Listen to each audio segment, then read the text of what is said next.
يا جماعة أنا عايز الدوري ده، يا جماعة أنا عايز الدوري ده، أنا متضايق أوي يا جماعة. أنا مش عارف أنام بصراحة يعني. يمكن نمتني، كنت مولع إسلام مهدي و... وقاعد، هو الحلقة كانت طويلة وقاعد أسمعه وغفلت كده إيه دقيقتين والله العظيم، يعني فهمت قصدي. ففتحت إيه التيك توك كده بعد ما سمعت شوية إسلام مهدي. وطبعا الزملكاوية بص فاهم أنت يعني، قاعدين شمتانين وحاجات قلة أدب في قلة أدب يعني وتعليقات وناس بتضحك وبتاع. وبعدين ايه كمان ايه يا سيدي، واحد كده مذيع في الزمالك يعني بيقول لك يعني كمان حسب لهم طارق مجدي، حسب لهم كمان ربع ساعة وقت بدل ضايع وشوط تالت كمان. ف وقاعدين بقى فاهم انت وتريقة وبتاع وحاجة قلة أدب في أدب. ولينا ضربتين جزاء، ضربة جزاء حسين الشحات لاعب زد شده، ودي ضربة جزاء بتاعت اللي على كباكا اللي جت الكرة جت في ايديه. ويعني احنا اتظلمنا ومفيش عدل. وهم يعني الزملكاوية وضغط الزملكاوية اللي خلوا طارق مجدي ومحمد الشناوي يحكموا ماتش الأهلي يعني. فأنا عايز الدوري ده يا جماعة، يا أهلي احنا عايزين الدوري ده، يا محمود يا خطيب أنا عايز الدوري ده.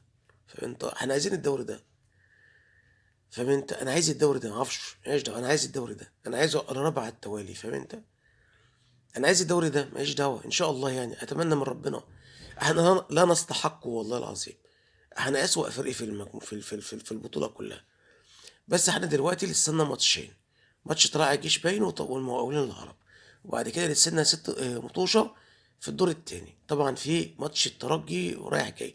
سيبك من دوري ابطال افريقيا ان شاء الله ناخده ان شاء الله برضه. بس انا عايز الدوري ده، انا فرحتي بالدوري ده، فاهم انت؟ انت عارف احنا لو خدنا الدوري ده يعني هنحبكم قوي.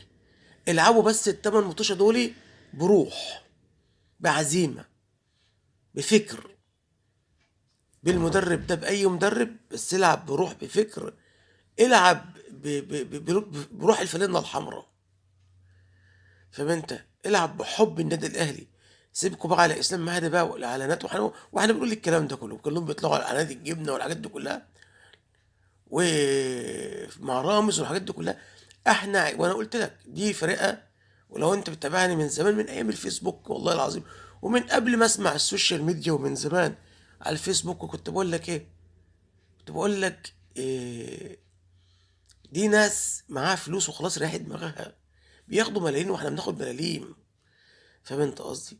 لا انسوا بقى الحاجات دي كلها.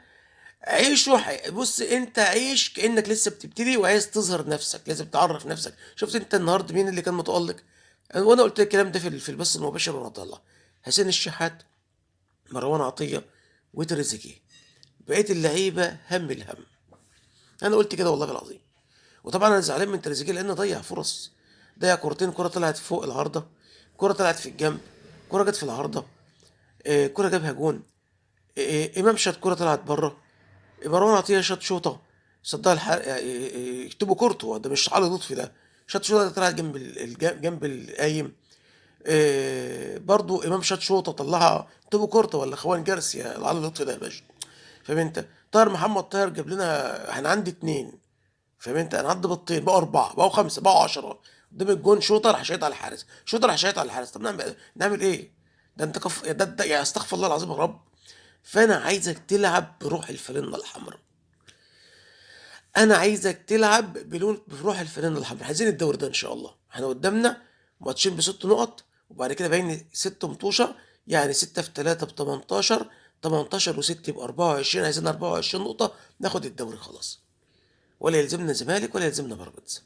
وخلي بالك انت تلعب في الدور التاني زمالك وبيراميدز، فانت كده كده ان شاء الله تكسبهم وتكسب كمان الاربعه التانيين دول، يبقى انت كده ضمنت الدوري. فانت ننزل تاكل النجيله، تاكل النجيله.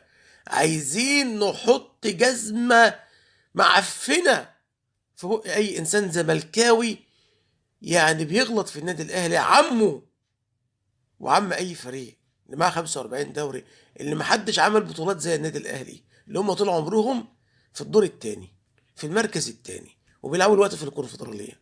ايش دعوانا بظروف والهري ده كله، فاهم انت قصدي؟ فاتمنى اللي احنا ناخد ونرجو من ربنا ان شاء الله. وبالعزيمة وباليقين ناخد الدوري ده إن شاء الله، عشان واحد متضايق أوي يا جماعة، واحد مخنوق متضايق أوي يا جماعة، متضايق أوي يعني، ماشي، عشان الأهلي ده بينسينا همومنا ومشاكلنا، والله. إحنا بنحب النادي الأهلي، عايزين ما لناش دعوة بأي حد، أي إنسان أهلاوي يعرف الكلام ده بتاعي إيه، إحنا عايزين نفرح، إحنا بنتفرج على الكورة عشان تفرحنا، نتفرج على النادي الأهلي عشان يفرحنا، فاهم أنت؟ سلام يا جماعة، سلام.